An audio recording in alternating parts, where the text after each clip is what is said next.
Bonjour tout le monde et bienvenue à cette importante conférence.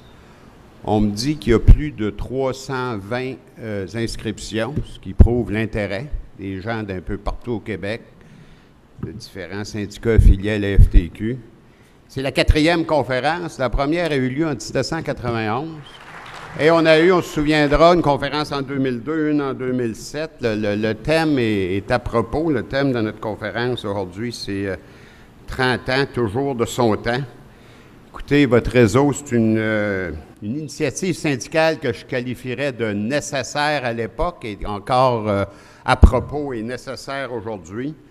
Durant ces 2 jours, on va vous inviter à faire ensemble, faire le point, regarder le chemin parcouru, pardonnez-moi, depuis 30 ans, puis réfléchir également sur notre avenir. Vous savez, le réseau des délégués sociaux, ça donne un visage humain aux syndicalistes, un visage humain aussi à la FTQ. C'est une initiative qui continue à se renouveler dans notre action syndicale. On est très fiers du réseau des délégués sociaux à l'FTQ. Vous allez avoir dans vos kits un cahier spécial du Monde ouvrier, qui est l'organe officiel de la FTQ, notre journal. Un cahier spécial sur ce que vous faites, ce qui a été fait durant les 30 dernières années. Vous savez, en 1990, lors de la conférence, le président de l'époque, Louis Laberge, disait le réseau des délégués sociaux, c'est le cœur de la FTQ, puis ça l'est encore aujourd'hui.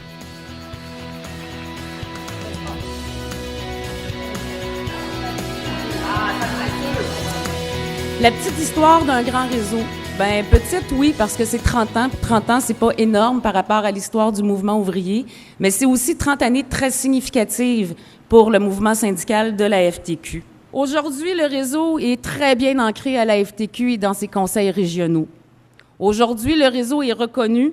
Il est reconnu partout comme une intervention de première ligne qui facilite et améliore l'aide offerte par les services spécialisés. Aujourd'hui, le réseau d'entraide de la FTQ, c'est 2500 délégués sociaux dans toutes les régions du Québec. Cette présence ne ment pas et dénote la vitalité d'un réseau qui s'est bâti à force d'engagement, d'écoute, de soutien et de solidarité. Vous présentez une réelle alternative. Vous êtes capable, avec le réseau des délégués sociaux, dans les milieux, on est capable de voir venir les choses. D'agir avant qu'il soit trop tard. Et ça, c'est un plus important dans un milieu pour qu'il soit de plus en plus sain. Pourquoi l'entraide en 2012? Pourquoi on parle encore d'entraide en 2012? Après tout, on s'est doté d'un État qui est intervenu sur les différents problèmes que vivent les gens. Et quand on est aux prises avec des problèmes personnels, il y a des professionnels qui peuvent agir pour ça. Et il y a tout un réseau de la santé qui peut agir pour ça. Alors, on a l'impression que l'entraide, c'est une vieille démarche qui est vieille comme le monde. Hein. L'entraide, on n'a pas inventé ça hier. L'humanité s'est construite essentiellement autour des difficultés vécues par les gens et on s'entraide mutuellement. Et particulièrement, les syndicats, quand on regarde l'histoire du syndicalisme au 19e siècle, les syndicats se sont essentiellement constitués autour des problèmes d'entraide. Et même, on s'est intéressé aux problèmes des gens avant même de s'intéresser aux problèmes du travail. Et les premiers syndicats ont été formés essentiellement autour des problèmes que les gens vivaient dans leur milieu, non seulement le milieu de travail, mais dans leur milieu de vie. Souvent, à l'époque, les gens vivaient près de leur lieu de travail, donc les questions relatives au logement, à la santé, au décès d'un proche, etc. Les syndicats se sont toujours préoccupés de ça. Puis, évidemment, on s'est professionnalisé, les syndicats se sont professionnalisés et les services qu'on a reçus aussi de la part de l'État se sont professionnalisés et on s'est transformé de sorte que l'entraide s'est peu à peu échevelé et de sorte que ça a disparu pratiquement et aujourd'hui on y revient. Pas juste dans le syndicalisme, mais également dans d'autres milieux. L'entraide se retrouve dans beaucoup d'associations et on traite beaucoup de problèmes de cette façon.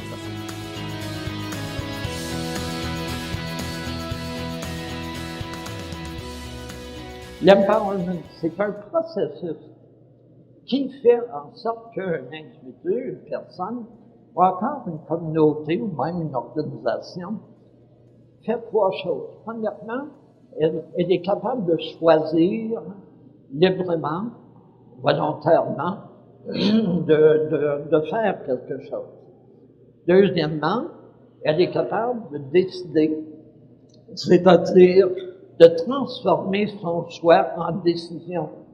Ça veut dire d'être capable d'analyser les avantages, les désavantages, pardon, d'être capable de peser le pour et le contre, d'essayer de voir c'est quoi les conséquences, et de savoir si on s'engage pour faire ça. Et là, il va falloir que je sois capable d'être responsable de ma décision, de mon acte. Et après ça, de passer à l'action, d'agir. Ce qui veut dire que la personne peut avoir besoin de ressources, et d'avoir besoin de ressources, ça n'empêche pas d'être autonome. Donc, avec les personnes qui avaient des problèmes à l'époque, on essayait de travailler avec ces personnes pour qu'elles puissent faire des meilleurs choix.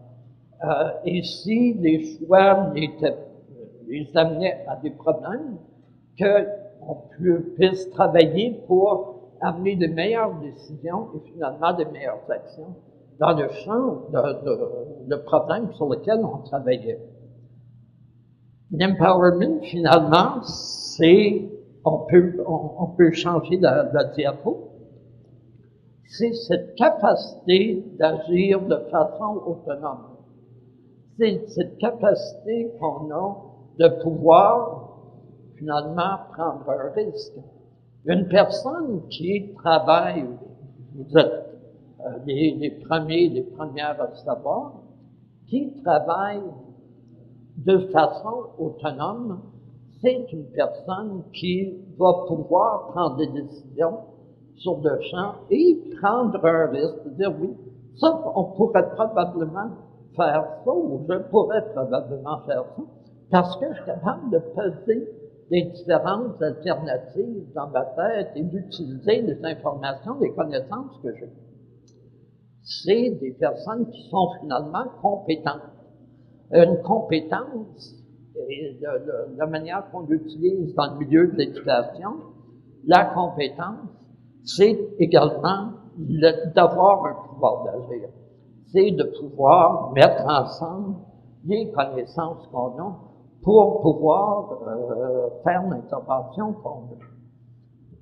Les personnes qui s'adressent à vous, en quelque part, dans votre côté délégué social, moins que dans votre côté délégué syndical, dans votre côté délégué social, en quelque part, ont une difficulté, soit probablement au niveau du choix de la décision ou de l'action, en quelque part.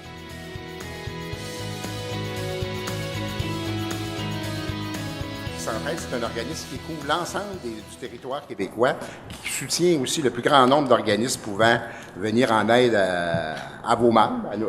Et finalement, notre mission va dans le même sens. Puis évidemment, il faut vous rappeler que vous savez, comme vous le savez, les organismes financés par Centraide constituent une banque de ressources privilégiées pour les personnes en difficulté. Et moi, je dis souvent à mes collègues qu'on n'a pas beaucoup dans nos organismes, par rapport aux délégués sociaux, d'organismes où il y a à peu près jusqu'à, comme en Estrie, 180 personnes impliquées dans la référence de personnes ayant des problèmes. La chose la plus importante, je vais le répéter toujours, c'est la complicité qu'on développe entre le réseau des délégués sociaux et le Centraide. Des gens, on a de toutes les personnalités. On a de tous les genres. Et c'est exactement ça, un réseau. On n'est pas des thérapeutes. Là. Moi, je ne suis pas un psychologue. Là. On ne me reconnaîtra pas à cause de mes caractéristiques professionnelles. On va me reconnaître parce que je suis un gars qui me semble fiable. Il me semble qu'il va me comprendre. Mais je vous mets au défi, c'est pas tout le monde ici qui va se confier à moi. Hein? Il y en a qui aiment mieux Jean. Bon... Mais, dans le fond, on est un bon échantillonnage ici. L'avantage du réseau, c'est qu'on a des profils différents qui correspondent aux besoins du monde. Le souci premier, c'est de répondre aux besoins du monde. Et plus votre réseau va être riche, plus il va être diversifié, plus vous allez être susceptible de répondre aux besoins des membres. Il faut nourrir ce réseau, il faut l'agrandir, et la seule façon, c'est de le mobiliser. C'est important de mettre des moyens d'action syndicale, puis de travailler en partenariat avec l'employeur pour leur démontrer notre fameux réseau délégué social. Nous autres, chez nous, ce qu'on a fait, c'est qu'on a commencé à la base. Chaque délégué syndical, quand ils ont fait leur formation de base, pas longtemps après, ils ont leur formation de délégué social. Puis, qu'est-ce que ça a fait, ça, depuis 20 ans? C'est qu'on le sait que le délégué social qui monte dans la hiérarchie, à un moment donné, se retrouve au comité de grief, santé, sécurité, exécutif, comité de négo. Puis aujourd'hui, comité de négo qui sont là, ils ont tous eu la formation de délégué social, comité de grief, santé, sécurité, ils ont tous été formés. Puis les nouveaux délégués qui adhèrent à la structure syndicale, bien, on trouve aujourd'hui, c'est complémentaire à leur rôle de délégué syndical, puis c'est comme essentiel aujourd'hui en milieu de travail. Fait que c'est certain que quand que l'instance syndicale s'assied avec l'employeur, peu importe, un comité de négo ou grief, ils connaissent le réseau, puis c'est bénéfique pour tout le monde. Oui, c'est sûr que les conseils, on va s'investir auprès des sections locales pour aider à continuer de bâtir leur réseau, continuer à être à l'écoute aussi des besoins des sections locales et des délégués sociaux. C'est comme ça d'ailleurs que les formations qu'on offre, les conférences qu'on donne, les soirées thématiques répondent à des besoins que vous nous dites. Et ça, c'est important de le partager le plus largement possible, puis faire qu'on s'est ajusté au fil du temps. Le success story des 30 dernières années, c'est ça qui va être parlant pour convaincre effectivement les directions syndicales que c'est un plus, c'est ça qui rend nos syndicats meilleurs.